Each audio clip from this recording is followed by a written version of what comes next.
All right, we are live for another Travel Tip Tuesday. And today, my guest is Fred Edwards. And I'm really excited to speak with him about how travel has changed over the years because he has been to over 40 countries over his life and has seen quite a bit, traveled in multiple different ways and aspects when it comes to the military and through himself. So thank you so much, Fred, for coming on and sharing your brain with us. I'm really excited to talk about this today. Well, you're very welcome. We're super glad to be here. Of course. Well, thank you. And so, yeah, I want, before we get into the whole topic and everything, I do want you to introduce yourself, how you started traveling, and how you got to kind of where you are today, Okay. traveling to 40 countries. Okay, great. Well, it just rolled over to 50, but that's great.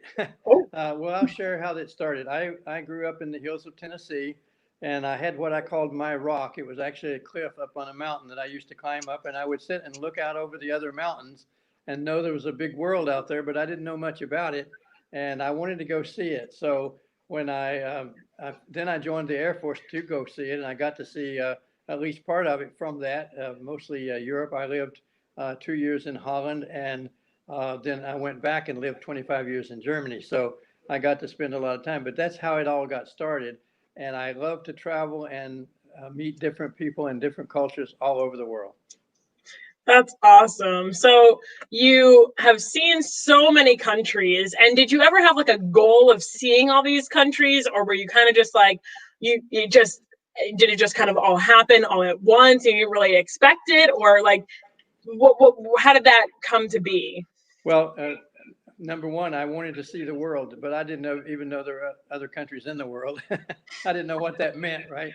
But when I got to other countries, and then I found out from, living in Holland and lived on actually the German border.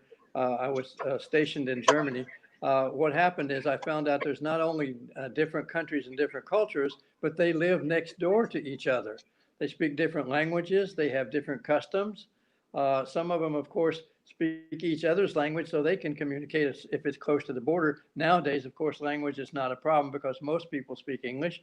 But in those days, it was just the people near the border. But I thought, wow, there's so much differences in that. But one common denominator I found was that everybody in the whole world that I've ever ran into, I've ran into a few, but no more than here or there, that are very wonderful people. Everyone is the same. We're all the same. We have a different language. We may look different. We may have a different color, whatever, in a lot of different cultures, but we're really all the same. We laugh, we cry, we're friendly to each other. It was just amazing. So when I started that, then I did not set out to visit all of these countries and say I'm going to do that, but I was privileged, especially then with my sons and family to travel and do. And I'm a big hiker. I like to hike, and whether that was in Norway or in Scotland or in Switzerland or wherever, it was just amazing. And so I just love to be in different places all the time. And my wife Carmen and I, we travel now quite a bit, and most of those countries I've been with Carmen. So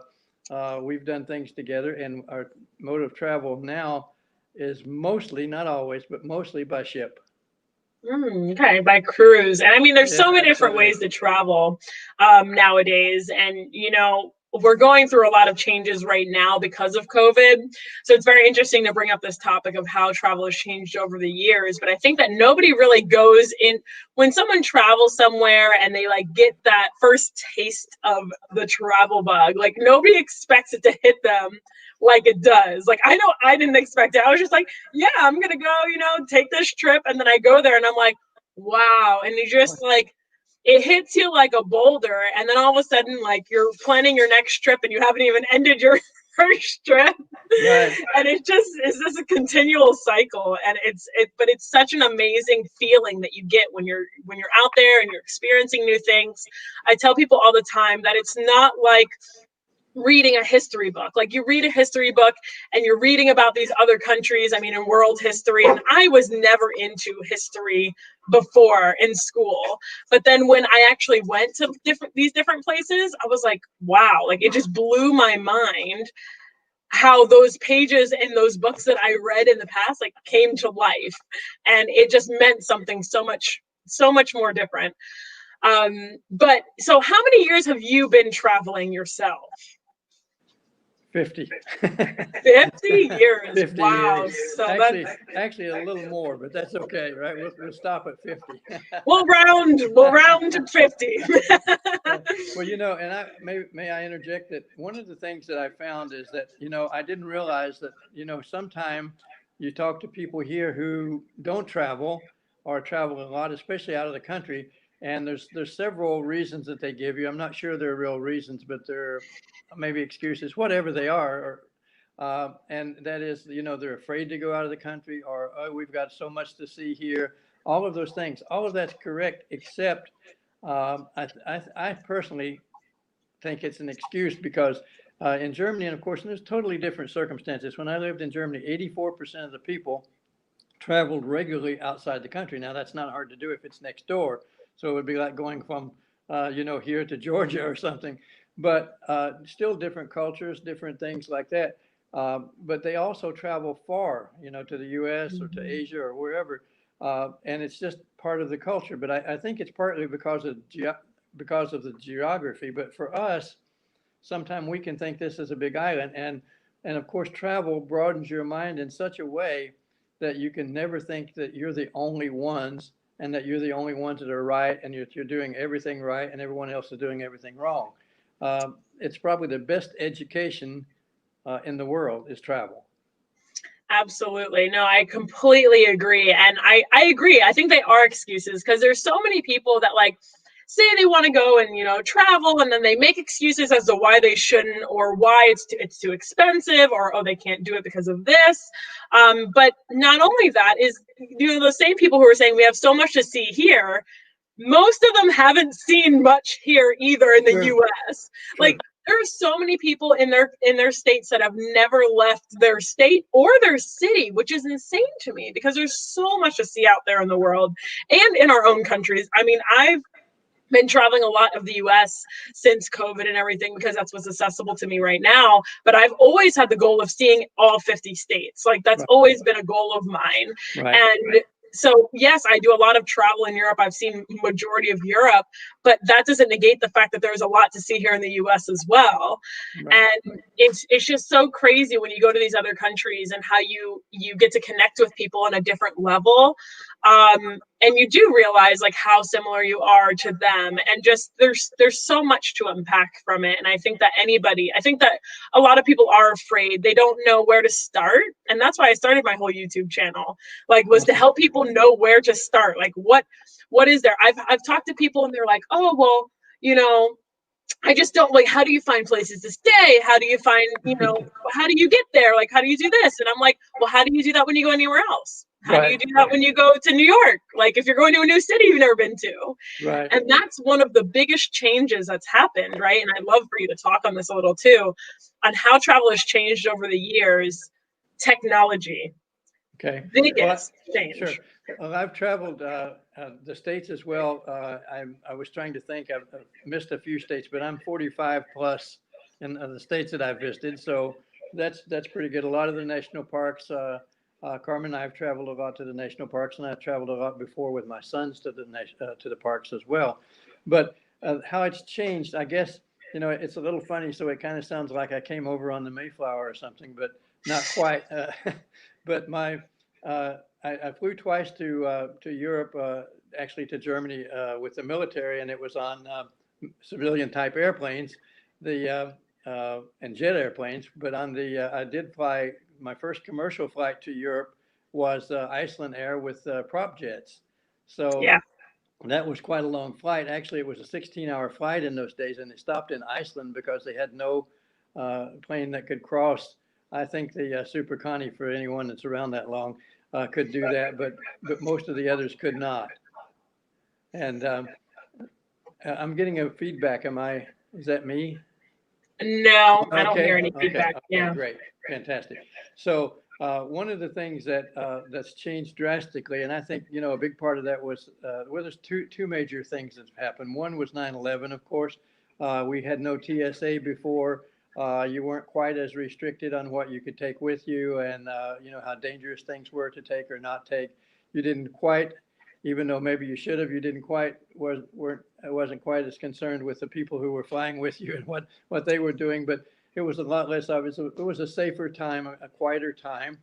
And then, of course, especially in foreign countries, in Europe in particular, that went to the EU, before that, every place had their own border, and you had to have a passport to get over across the border. For example, when I lived in Holland and was stationed in Germany, which was only 10 miles apart from my apartment to my air base, what happened is that if I didn't go at a certain time of day, the border that I wanted to cross to my home was closed, and I had to go 15 miles around. So all of those things, every country then had their own border, and they had every road had a border and had a border guard and checking, passports and so forth. It wasn't like it was, restrictive, that they were trying to hold you up or harassment or anything like that. But it was definitely very, very, very different. Then, of course, the EU came in and took down the borders, and you could drive, all over Europe and without stopping. I realize that right now with COVID, that's kind of back a little bit, but not for passport reasons particularly. Yeah. But so that's been a big change. Probably another change too. You were talking about people not traveling out of the U.S. When an American goes in a foreign country, and you know this as well as I do, but that's not unusual for them. They expect that. They're surprised that someone didn't, hasn't ever been there. If someone goes and says, "It's my first trip," and they're, in their 30s, 40s, 50s, and like, "Oh, okay, you discovered us," right? Kind of thing. Well, that's so true too. And, I want to touch back on the point of how the borders is over there, because I think a lot of Americans actually don't know that. They don't know how easy it is to travel between the different countries over there. Because I've talked to people. I've done a video on like the excuses of why people don't travel, right? And I've asked my friends, or I've said like, "Oh, what's held you back from traveling? What's made you like not want to go?" And then like I took all of those concerns or whatever they might be, excuses, and then I debunked them. Right. And one of them was that, "Oh, well, it's so hard to travel between countries over there, or the language barrier." And people don't realize that when it comes to those countries, you can take a train, bus, plane so much easier than you can here in the US. Right. Like, you would almost think that you're in like the US when it comes to ease over there, but even more so in the sense of their transportation system is phenomenal. Right. It truly is incredible, and I wish that we had a similar system here, but it's just not the case when it comes to trains and buses, because we all have cars here. Like, that's how we've been like brought up, is having, have a car, like drive, wherever you got to go to. But over there, it's not as common to have like a car because it's so easy to get publicly everywhere. Exactly. Well, the people I was renting from in Holland, for example, never had a car. They had each had a bicycle. He was a policeman. He's passed away in the meantime, but he was a policeman. They never had cars, so they didn't have driver's license, and there's harder places to park cars. But there's another thing, and it gets a little off subject of travel, so you may have to reel me in here. But there's another reason we don't have that kind of transportation system. It's impossible with our technology today, and I'll tell you why. Germany and Holland together is less than the size of Texas. It's a whole lot easier if you put Central Europe in the size of Texas to make an infrastructure with public transportation than it is to get us from here to Oklahoma, right? So we are so large and so massive, and then so many smaller places that with the present technology, not feasible. But we hope it gets there someday, that we'll find ways of doing that, whether it's the tube or planes or whatever it is. But one of the things that I found too in traveling, again, when I started traveling, what changed is that all of those countries, almost no one in those countries spoke English when I was over there the first time. My 25 years, as a matter of fact, I never spoke English with a German at all, ever. Right? I speak German, so I did not speak any English with any German. That was just, and my family grew back up then, and they because they didn't speak very good English, but also I didn't want to stand out. Of course, I was in business then. I didn't want to stand out as the foreigner, right? So, Yeah. that was a different time. But now, if I speak German to a young person, I did an interview on Zoom the other night, and I had a couple of young folks from Munich, and I still haven't met them, but it was on, and they asked did I want to do it in German or English, and I said, well, I'm fine with German. So I did an hour and a half interview in German. But one of the things about that is that I heard them speaking, and they spoke as good of English as I do, maybe better. Yeah.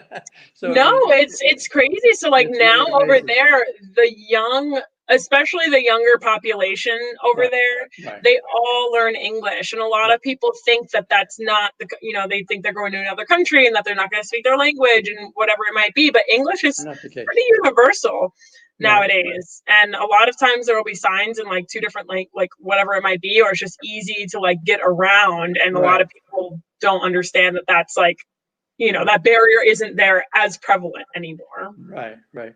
And you had mentioned, Lucie, I don't know if you want to address that or not, people being during COVID and so forth, fearful of flying. I'll back up a second. Carmen and I have two cruises booked, one on our 25th wedding anniversary in February to Hawaii. We don't know if they're going to be cruising to Hawaii. We hope so. But we have 2 weeks planned out of San Francisco, and we had our honeymoon, and we're going to go back to this place. We've been several times back since, but we want to be there on that special day if we can. We also have one booked from Barcelona and Spain, the rest of some Spanish ports and Portugal, and also back to Fort Lauderdale in next October, I believe. So we travel a lot. We love to travel. But the thing about traveling, as far as, being afraid of travel now, of course, we have different circumstances now than we had, especially, we're thinking about the ships. When are they going to be safe? Is that going to be safe enough? And when was this all going to happen? Airplanes, of course, are a very, tight, small place to be in. But Yeah. I think, probably, and I'm not technically savvy enough to know this, but I really believe that Carmen and I both are private pilots, by the way. I flew. Yeah, I was gonna Flown say, for 30 years. So flying is one of my things. But one of the things is I think that the air filter system there, because the air has to be turned over every minute and a half or 2 minutes or something like that. It has to, because you're using the same air. You're not getting it from the outside, right? So that's one thing. The other thing is sometimes when people say I'm afraid to fly, it has a little less to do with COVID. So this is a little bit off, but anyone that's interested in, anyone that says I'm afraid of flying per se, not with COVID, and that's a whole different system, a whole different subject. But what happens is, I'm going to say something really crazy now. No one's afraid of flying. They think they are. And no one's afraid of heights. They think they are. But they're afraid of falling. We're only born with two fears: loud noises and falling, right? So I'll give you a great example. This lady would tell me how she wouldn't fly with me, which that might have had a different reason. I don't know. But we were on her 10th floor balcony overlooking the ocean, and the sun started to set, and I walked around, and I'm on her balcony. So I said, come over and look at this beautiful sunset. She came and she leaned over, and I said, I thought you were afraid of heights. You're on the 10th floor, and you just leaned over your own rail. It's if you feel safe with the vehicle that you're in, whatever it is, you're not afraid. It has no difference if it's 10 feet high or 1,000 feet high. And so people who are afraid of flying are really because it's a fear of falling. It's a fear of falling. They don't trust that vehicle, which is okay. I can say, okay, they don't like airplanes. That's okay. Yeah. That's interesting. That's an interesting way to think about it. And I mean, I think, maybe if they have a fear of the, being compact or being, crowded with those people, I mean, at the end of the day, you have to conquer your fears, right? Like, I feel like it's not the place of growth is where you is in that uncomfortability. So you'll Right. only grow as a person when you put yourself in new situations, in situations where you, just like traveling to Europe, if you've never been to Europe before, how do you know anything about that if you don't go over there and you don't experience it, right? Right. Exactly. So it's very, I think it's a very special thing. And I think that, yes, it can take a little bit of courage, but I mean, I think it's one of those things that you just honestly can't wait for. Like you mentioned earlier, like how people would be surprised if people are in their 30s, 40s, or 50s and they're saying, yeah, this is my first trip. Because over in Europe, it's very common for people to be traveling when they're really young.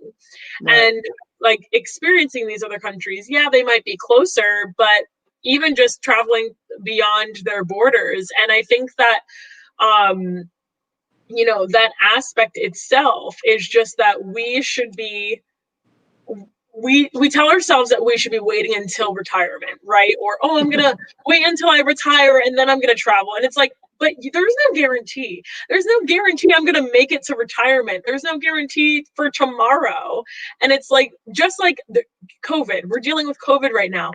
We didn't know COVID was gonna happen. I have talked to so many people who have said, oh yeah, I had my dream trip planned this year. Oh, I was finally going to go to Italy. I was finally going to go to Germany. I was going to do it. And then COVID happened. Darn. And I was like, well, that sucks. I was like, but maybe you learned a hard lesson. Like you had this trip that you've been planning for years, 5, 10, however many years. And then COVID happened and ruined it for you. Well, maybe you should have done it sooner. Well, I think most people, you're right. I think not most people, but a lot of people think when I retire, I'll have time. And unfortunately, there's a couple of things that happen to most people. Again, I'm generalizing a little bit here, but one thing is they don't quite have the energy or the curiosity maybe to really explore and discover places as, you know, Turkey or the Philippines or Thailand or China, you know, those kind of things. And Carmen and I, we love it. We go all over the place. I'm 76. I'll fly and go as long as I can go. But one thing is most people don't have the energy. We're ready to go, obviously. But the other thing that happens too, unfortunately, most people get to retirement and think they're going to have a cushy life and extra money and do not. And so, you know, that's got to be so disappointing to get to that spot and say, I wish I could have, or I would have if it had been 10 years ago or whatever. So, you know, if you have a chance, and the way you can explain this a lot better than I can in your whole podcast here, which is awesome, or your videos, I think it's really great because you can show people how to do that without spending a fortune. Most people have no clue what it might cost. Absolutely. And therefore, they never look. Absolutely. They never look. They never even try. They're just like, they think it's so far out of sight that they can't get to it. And I've actually sat down with people, and I've sat down and we were talking about it, and they're like, but how do you do it? How do you travel? I was like, it's not that expensive. And I literally pull up Google flights on my phone, and I'll be like, where do you want to look up? Germany? All right, let's look up a trip next week to Germany or whatever. And like, I'll show them some little tips and tricks, because I even did a video on like how to get cheap flights on Google on my YouTube channel. Like, and I showed him, and like, he was like, oh my gosh. He's like, dang, I want to go to Germany next week. But like, we were all doing COVID. But so he was like, I can't go next week. But like, you know, he was shocked. He was actually shocked, because he had never even he looked it up once, he said. He said he looked it up once, and that he saw it was like $1,500. And he's like, nope, whenever I got $1,500 spare, I'll do it. But like, he didn't even try other ways, or didn't even try to check it out. You know, it's like, if you just look at one way and you make it unattainable and you tell yourself it's unattainable, then I think that one of the biggest things that changes for people when they actually start traveling, when you take the leap and you do it, and then you realize how valuable it is, then you start to make it a priority. Right. And I think that's the biggest thing, is that I make it a priority in my life to go see these new places and to go and like make it happen. And people who are like, oh, how do you do this? How do you make this happen? And it's like, I make it a priority. Just like anything in my life, like if something's important to me, I'm going to make it happen. Right. And it's the same thing for anybody. Like if you want vacation time, okay, take vacation time, plan for it, like make it happen if it's important to you, you know? Right. Well, you're absolutely right. One of the things though that people do, it's almost like prioritizing something. If someone doesn't like to fly, they're never going to get in an airplane and fly it. It's just not Hmm. going to happen. Two of our grandsons I took to the air show. I guess it's been 3 years ago now because we had trouble the last two. And I was showing them the Blue Angels were flying over, and there were some Army tanks and things, and they loved them, but they wouldn't even look up at the plane. So there's no point in trying to tell them how great flying is, and it would be for them because they're not interested. Maybe later, Yeah. probably not. So it's kind of like travel, though, is a little bit the same.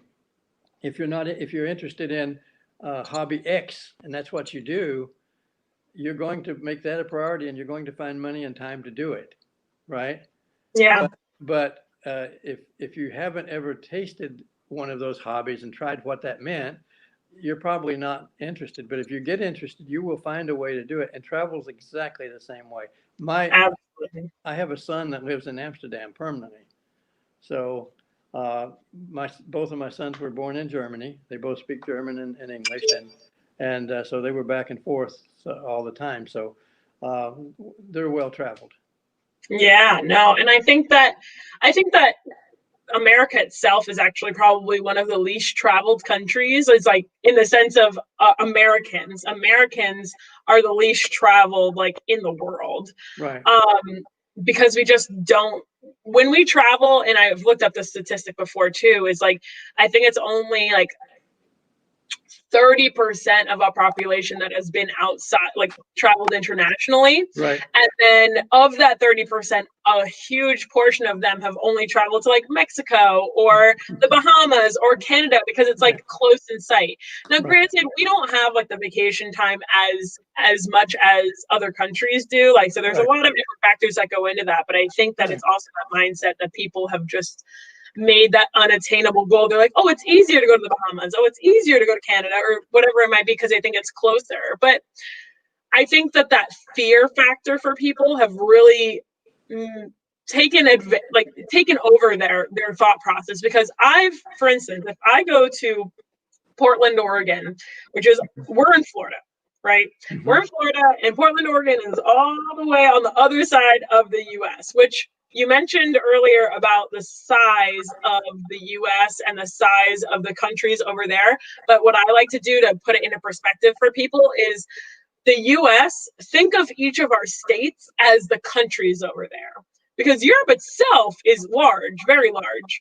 So each of the like Germany is comparable to like Texas, and then like Amsterdam might be comparable to like a smaller state because we have really small states here too. So I like to always compare it like that for people, so that they get an idea of the scope of things. But if I travel to Portland, Oregon, that's on the other side of the country. I don't know anybody in Portland, Oregon, and I took this trip last year in February. And when I took that trip, nobody batted an eye. Oh, have fun. Oh, you know anybody over there? No? Oh, well, have fun.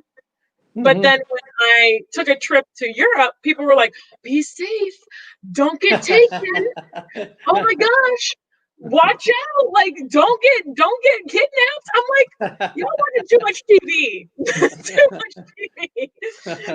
And it's crazy because we have dangerous cities here. I mean, I don't even really go, if you go to certain places, it's like it's dangerous no matter where you go. Sure. And people think I think that it's really our I think everybody in America can agree that we have a media problem in the US in the sense of information that's being passed to us, right? But in other countries, they pay attention to what's going on here and they pay attention to their country. They pay attention to what's going on in the surrounding countries. But whenever we hear about another country in Europe, it's always bad. Well, Always. that's true. And unfortunately, free press gets paid as free enterprise and has only fear to sell. People Yeah. will stop to see the train wreck, but they won't stop to see the sunshine. That's Yeah. just normal. So, but you're right. But it's more. They have to live together. They've fought together for hundreds of years in Europe, and they Mhm. have to live together, and they're doing extremely well. And so they have to be neighbors. But here in this country, you mentioned vacation. I know I had a lot of employees in Germany, and they all had a 30-day vacation. Now that has both sides. As an entrepreneur, I can talk the other side of that.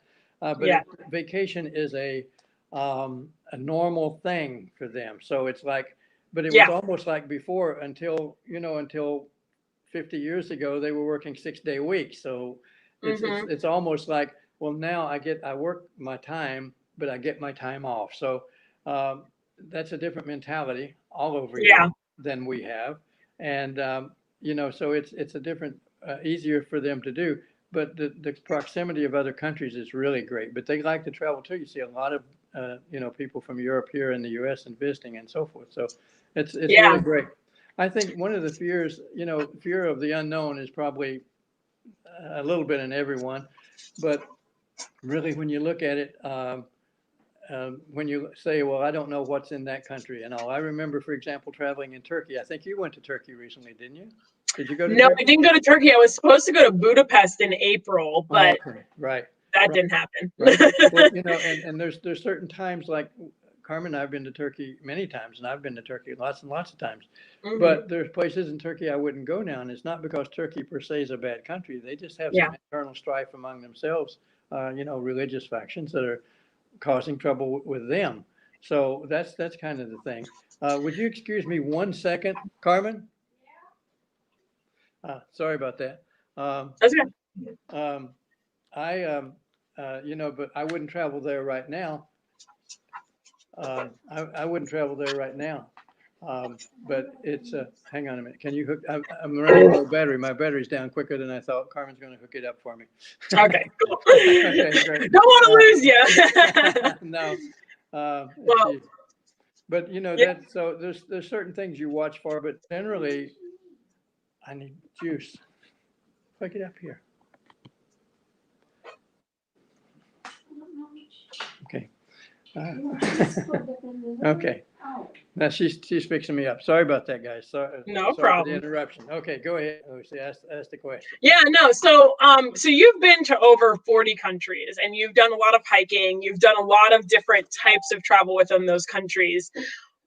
And I know that I hate when people ask me this question, but I'm going to ask you this question, or Okay. I want you to just say which country or what countries, if you want to name a few, were Mhm. your favorite or that really made an impact in your life, like that you are most memorable to you? Because you've been to some very unique countries as well. You've being to almost 50, actually, not 40, 50, almost 50, over 50 countries. 50, yeah. I'm sure you've seen quite a bit. So what countries really stick out to you the most? Well, Carmen and I have what we call a list of countries to go to and countries. That's this. I know, I'm just trying to get some light. I'm sorry. We have a list of countries that we would go to and back to, and we would not that we wouldn't go there, but we would like to go back. So it's our be back list, or it's a group of countries that we visited. You're on camera. Carmen's hooking me up. Sorry. No, she's not. She's trying, but she doesn't know how. Okay, there's another one of these, baby, somewhere. Something plugs into that. Oh, Sorry about technology. that. It's all right because my dog's squeaking his toy behind me, acting, Okay. trying to get my No attention. problem. No problem. Just get one of these. One of the, if someone, Carmen and I talked about this yesterday, actually, what countries, if we only could go to one country ever again, what would it be? And What would it be? It would definitely be Switzerland. Oh, Because I've been hiking in the same region of Switzerland for 30 years. And that's, for me, it's the most beautiful place in the world. I love it. I wouldn't want to live there. I don't like the weather in the winter, but I love there. And Carmen likes that. And then Carmen's was Santorini, Greece. ooh. So those are places we would go back to any moment and any time. We would I agree with this, Switzerland too, and Greece was gorgeous too. yeah. It's so hard because, and why I hate when people ask me that question too is because every country is different in its own way, right? So Right. every country has like different things that I like, and it's like it really depends on my mood. Like what do I want to see that time or whatever it might Right. be. But there's so much to discover in each of those countries. And it's just crazy to like think about the fact that you've been to 50 and I'm trying to get to as many as I can, but there's some like obscure countries that you've been to too. So I think that you know, having that experience and being able to have, I think that the more countries and the more places that you visit, the more well-rounded you become as a person, the more well-rounded you see the world, because it's different. You know what I mean? No It's question. not, you're not stuck in a box. Right, right. You know, one of the things too, the countries, you know, some of the places that I loved all the countries we went to. There's no country that I say, oh, I would not. But like for Scotland, I've been there. I don't really need to go back and see it. It doesn't draw me. It's not that it's not great. It's really great. Yeah. But like Bora Bora, you go to Bora Bora unless you just wanted to downtime a week and fly 18 hours. That wouldn't be another destination again. You know what I mean? Yeah. And Budapest is always another destination, by the way. It's beautiful. Oh, good. I'm glad. And, it's beautiful. It's beautiful. Right. Split down the middle, Buda and Pest. There's 2 cities. Yes, I know. Yeah. And a lot of people don't know that either. Of So course not. Split by the Danube. what is the most unique place that you've been to, or like what's like the most like country that someone's never heard of before? Never heard of. I don't know. See, Carmen says Liechtenstein. She helped me out. Liechtenstein. Yeah, I don't even know how to pronounce that. It is so small, you don't want to blink. It's actually between Switzerland and Austria. Right. Okay. And it's a very small. And there's a couple of principalities like Monaco, for example. It's not really a country per se, but it's cut out of France, but it's just a larger city. But it's really, really nice. But it's a principality. It's its own city. It's its own government. So, you know, so there's places. I guess some of the most maybe exotic for us was, you know, Thailand. We got to take the Eastern and Orient Express from Bangkok down to, by the way, Carmen and I did a 7-week on the world trip on my frequent flyer miles, first class. So, ooh, okay. First class on miles, post free. Sounds for me. Yeah, 1 million miles, you get something. But not anymore, but back then. But what happens is we flew to London. We went on to Germany. We went to Switzerland. We flew from Zurich to Bangkok.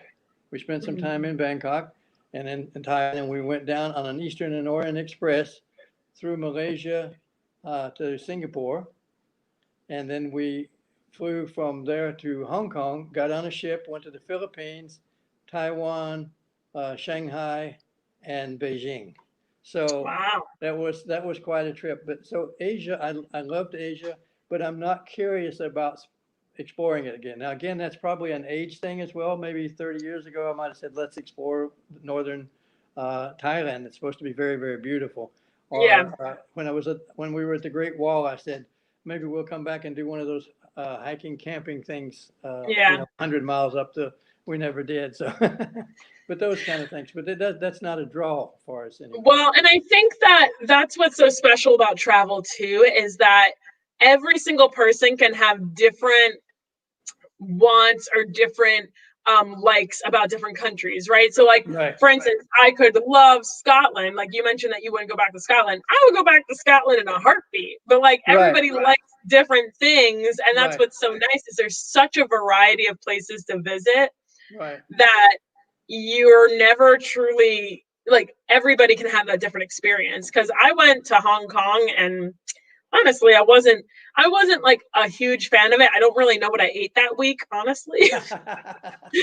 But it was cool to experience at least once, right? And it wouldn't hinder me from going to China or Japan or Taiwan or anything like that. But it was like kind of like a one and done. Like I've been to Hong Kong, I've seen that, been there, done that. But you know, and I think that there's always going to be places like that for people, just depending on what their style of aspect is. I mean, I have a lot of friends that have always wanted to go to Japan because they love anime and they love that stuff, you know. So it's like just dependent on your what's important to you, like what you enjoy for your hobbies too. Because like for hiking, you mentioned Switzerland, and the hiking that you can do in Switzerland is insane. Like views that look like I remember taking a video in the Swiss Alps, And I was joking. I was like, ha ha ha, the traveling Lucie. Look, this is a fake backdrop. That's actually been my whole trip. Like, because it literally looks like I had a fake backdrop behind me because it was just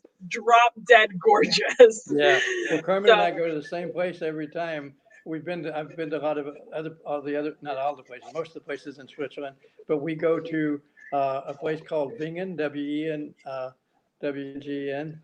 yeah, And it's near Lauterbrunnen and Grindelwald. Fierce Grindelwald. So Yeah, it's I remember because when I was over there, you guys were like, "Oh, we go hiking there all the yeah, time." exactly. So that's our spot. Yeah. That's awesome. I love that.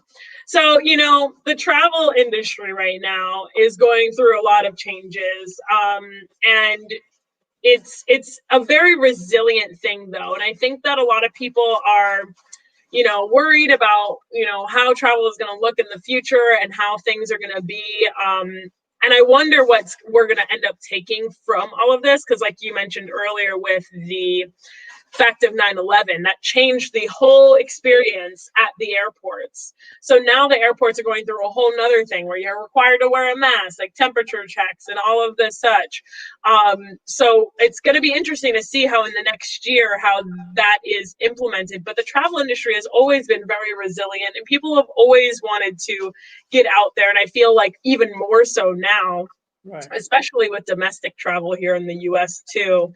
A lot of people are doing more of that while they're waiting until they can go internationally, which is good. I think it's great that we're like getting people out there in a different way. And just, I think so many people were stuck in their homes for that long period of time that they're like itching to get out. And they're like, I gotta see something else other than these four walls in my house. Right. But Right. it's good because it forces people to see something different, and experience those things that, maybe they otherwise wouldn't have done. I mean, look at me now. I'm like doing this whole YouTube thing and talking to people all over the world. And Right. I mean, thanks COVID, like I wouldn't have done this if it weren't for COVID. So Right. Right. it's really cool to see like how those changes are going to be, and I wonder how it's going to impact. But one thing I did want to ask you is how have you how do you see technology? Technology has been a big difference in change over the years, right? So now I feel like it's very useful because you can look up literally anything on Google. Like people don't even utilize Google as much as they should. Like when they're like, "Oh, how do I get to this place?" I'm like, "Google it." Like, what are you doing? But like Google has become such a powerful tool. And like back in the day, you'd have to buy those books and be like, okay, this is the map we're going on. And like there's so much that's changed in the sense of technology. How do you feel about that? And do you think it's been beneficial? Do you think that it's changed the ease of travel? Do you think like what are your thoughts? Oh, absolutely. It's a little bit like, how often does the whole technology double? There's a Yeah. theory out of Moore's law. But anyway, think about that with this too. Just think about from my time. Of course, I'm an old timer, but just think about from flying a prop jet all the way to Luxembourg from New York with one stop for fuel, right?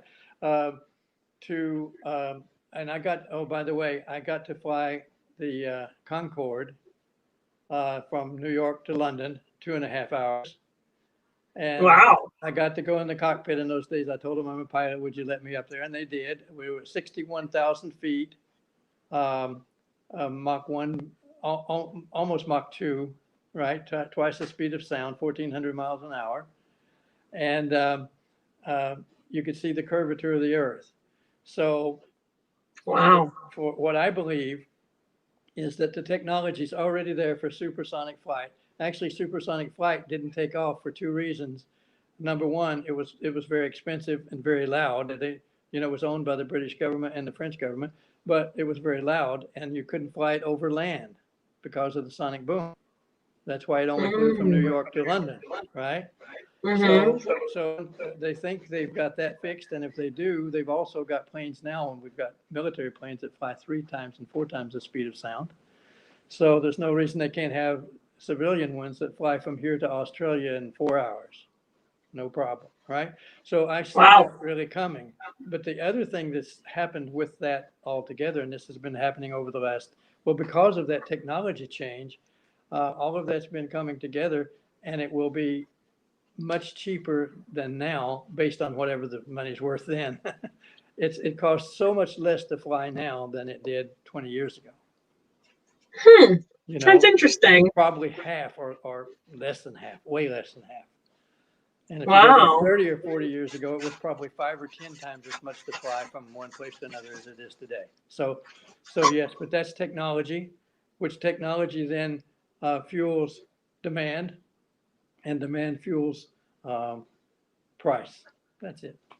Yeah, no, absolutely. That's interesting that you say that you think it's going to get cheaper over time because I mean, I compare and obviously you can only do so much comparison, right? But I compare like how our prices here are in the US compared to like how they are like how much it costs us domestically to travel from like one state to another, right? Right. Compared to how much it costs in Europe to travel from one country to another, which again, like I described earlier, is it's very comparable in the sense of like our states to their countries, right? Right. US to Europe.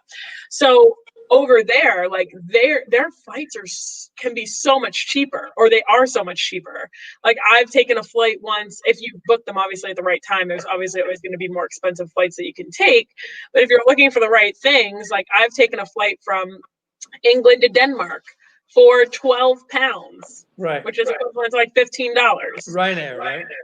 Yeah, it was right. I know the one. So Yeah, and I'm not saying that like that's the best flight experience you're ever gonna get, but we don't got a Ryanair over.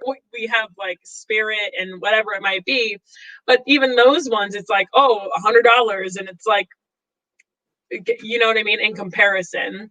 So I'm interested to see like how that changes over time and how those flight prices change, because if that does end up affecting it, I think that'll be interesting. well, I think Europe's probably as cheap as it's going to get, and yes, it's a lot cheaper than here. But there's a lot of factors with that. They changed the rules and opened the skies, and we still have places that have to vie for their gates at certain airports and pay thousands and thousands of dollars for gate space, so it's not a monopoly, but it's kind of split up a little bit. So that's hindering competition in a way. But if they didn't have that, the other side of that is that what's happening in Europe is a lot of the flight airlines are now going out of business. They may here too, but Ryanair is one of them, for example. Are they going out of business? Well, probably, but we hope not. But there's a lot of them. So what happens is total free enterprise, which is awesome, also leads to that. It leads to lower prices, but maybe short term. So that's tough. But when I'm in it, it got cheaper. It got cheaper over the years based on the technology and the demand. Yeah, and there's a lot of change that has happened, over time, and then there's change that has happened very rapidly, like as we're seeing now with COVID. So, is there something that you think that hasn't changed with travel, just over across the board? No, I think probably everything's changed, even if it was car travel, from back when it took a lot longer. I think that travel has, from what we expect today of it, it's a natural thing. And I don't think that's been natural that long for people to say, well, I'm going to travel, unless they were trying to visit family or just to go on a vacation to Yosemite wasn't really a thing from here, maybe from California. So I think it's gotten better all over. I'm only 2%, so I hope you don't lose me. Oh, okay, no problem. I thought you got plugged in. I did, but it's not being very well. It's showing up, so it shows up. That's good. All right. But let me address that for a moment. I think that what's changing is let me put it this way. I think what would change it. You mentioned the news and the information in Europe about the U.S., and it's not the other way around. So we really don't know much about those places. So I think if there was a way, and I don't know if it's their advertising budget, travel budget that helps us, or we get together in some kind of world organization to promote cultures and countries and different people and just talk about differences. Yeah. And that would promote that. But right now, I think the U.S., and we go through phases. I think the U.S. is probably going through a phase of, I hate to say it, withdrawal, maybe. It's like, so I don't know that that's, I talk to people about, we can't wait to get to travel and get to Hmm. Europe and do things.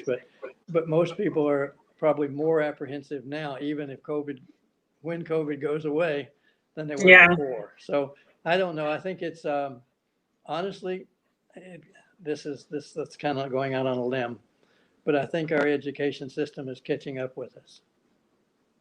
Yeah. No, and I mean, That's pretty political, but anyway. and honestly, and that's why I've started, all of this information. It's just like a means of getting the information out there. I mean, I had someone on the other week that was from Israel, and it was so interesting to hear from her and hear about her experiences, how she thought of like the world and just in general, like how things were going on over there, because it's just information that we don't get. And Right. maybe if Lucie ever gets, a million people on her platform, she can make that type of aspect where we're, getting more information from those other countries. But I think that it's the most valuable thing. And I think travel itself is very valuable for an individual to, that's why I've started, my nonprofit and everything like that, to just try and help people get more connected and understand the world that we're living in truly, through that education platform. Oh, I agree with you. And by the way, I really commend you on that because, I think, whether it's a student exchange or whatever we get going and all of the other ways that you're Yeah. working on and everything, I think that's, I think that's the key to world peace. But right now we're just dripping on it. Absolutely. No, I think that it's really one thing that I think it's because it's so unattainable for so many people. They feel like it's out of grasp for them. That's the issue, is like breaking that mold and breaking that expectation for people. So I'm really excited to see where it all goes and how many lives we can affect and how we can, and we're going to be tracking that too, like how it's impacted their lives. Because I knew it impacted my life when I did that study abroad. Like it was, So, I think that it's such like a cliche thing to say, like, oh, it changed my life. I wanted to study abroad. Like, you know what I mean? I feel like that's a college thing to say, like, oh yeah, like it was great. But it really was that life-changing moment. And I wouldn't be where I am today, I don't think, without it. right. So Well, you right. Once the mind expands, it can never go back to normal size. there you So, go. I like that. so travel is probably for me. It's always been, I wanted to travel. I got to do some. The military sent me where I wanted to go, and and so I got to start traveling. At a young age, and I loved it, and we still love it. Carmen and I love travel. If you told us tonight, pack our bags, just tell us what to put in it, put us on a plane to anywhere in the world, we don't care. We're going. Hey, I'm with you. If anybody wants to pay for my ticket, thank you. Love that. Well, I'll wrap this up because I know you got like possibly low battery, and I don't want you to drop off. Sorry But about I that. do want to ask you one question that I ask everyone who comes on my show, Okay. that I end it off with. So, how has travel changed and impacted your life? Oh, wow. Okay. I don't have enough battery for all of that, but it's been, I know. Short version. it's been tremendous. As I say, I grew up in the hills of Tennessee. I loved it. I fished and hunted. I had a wonderful childhood. Um, it couldn't have been better. It was a leave it to beaver for those who remember what that is, kind of life. And it was wonderful, but it was a small village of 1,000 people. And we had, no red lights, no fast food, no nothing, right? And it was wonderful, wonderful people. But I wanted to see the world. And when I started traveling, that's why I learned German. When I was stationed in Germany, I made a decision, and I was privileged to get to go to a German a British German language school. Had no reason, don't know how I got in there, but I did. And I love it. I get to speak German with someone, not quite daily, but 3 or 4 times a week anyway. So um, when I did that, and in those days you needed it to travel within that country and really get into the culture, and so I loved it. And I never learned Dutch because it's a very difficult language. My son speaks Dutch, but I don't. But it's really changed my life in that it just, for me, the world is, I belong to the world, and I'm a citizen of the world as I see it, and there's some good spots and some not so, and different spots, all kinds of things. But it's all the same. It's all the same. And it's wonderful to go and get to see that and be with them, whether it's cultures you don't understand, like some of the Asian cultures that I was in. And it's like, okay, but this is cool. Or whether it's, some countries that you understand in Ireland or Scotland or somewhere like that. But to me, it's just an open world. We would go almost anywhere. I love that. So it's I really, really changing. I love hearing the responses because everybody has something different that everybody describes it differently. I think it's definitely changed. I haven't met one person where they said that travel hasn't changed their lives in some way, shape, or form, but everybody describes it differently. And I love how you said, that you feel like you're a citizen of the world. And I love Right. that. Right. We don't belong to one place. Nobody chooses where they were gonna live or where they were gonna be born. You know what I mean? Like, we're all Right. born in these situations and we don't choose these Right. aspects, but we're given what we are, and we're all living in the same world, just trying to make it. Right. Well, I'm very glad, and I feel very fortunate to have been born in the U.S. However, Yeah, me too. I think that looking at other countries, like you said, each country has something going for it, and they have things we can learn from, Yes. learn from each other. And the thing that really impresses me most about the rest of the world, and I know there's some bad spots here and there, but like you said, there's some here too. So, Oh yeah. But discounting that, for the majority of places, the biggest thing for me is that almost everyone in the whole world you meet, irregardless of where they are, what language they speak, what color they are, what country they're from, they're friendly, they're wonderful, wonderful people. So it wasn't a surprise to me, but it's a surprise to me that people think that's not that way. I agree. I really do agree. Pretty much every person that I've met, I've made lifelong friends over travel. And it's crazy how much you can connect with someone else in another country that lives in a whole different world than you, it seems. Right. But yet you're not so far off from each other. So Right. I think the more that you get to meet these people and like hear from them and just hear their own stories, it makes us all grow more as humans. I mean, and I mean, if you ask questions too, it's great to learn from them, from the source itself, rather than, just hearing whatever it is on TV. So True. it's better to experience it than read it in a book, right? Yeah, absolutely. Awesome. Well, thank you so much, Fred. And how can people reach you if they want to reach you and get in contact with you? How can they get a hold of you? Well, I'll give you a couple of ways. One is our Facebook page. It's Carmen Fred Edwards. And the other one would be to ask you for our email. I won't try to give it to There you go. Well, there it is. Well, thank you. All of those things, right? So that would be the absolute quickest ways. And I would love to chat with anyone that would like to. Awesome. Thank you so much, Fred. I really appreciate you coming on.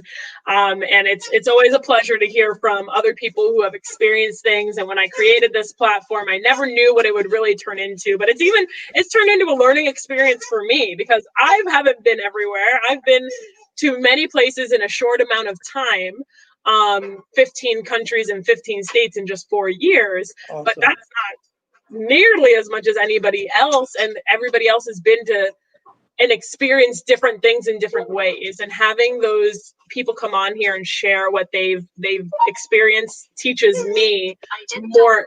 Sorry, my phone is trying to speak with me. Teaches me more about the world and it encourages me to learn more. So I love it. I love the platform. And thank you so much for taking the time out of your day to share with us the experiences that you've had and how it's changed your life. And yeah, I really appreciate it. Very welcome, Lucie. Thank you. Thank you. Take care. So if you guys are watching live, thank you so much for joining us. I do go live every Tuesday, and I would be happy to have you guys join me again. Make sure that you guys follow me on Instagram at The Traveling Lucie, and subscribe to my YouTube channel as well, also The Traveling Lucie. And I hope that you guys will reach out to Fred if you guys have any questions for him. But it's been a great time, and we look forward to seeing you again next week. So thank you so much, and I hope that you guys have a great rest of your night. See you next Tuesday. Bye.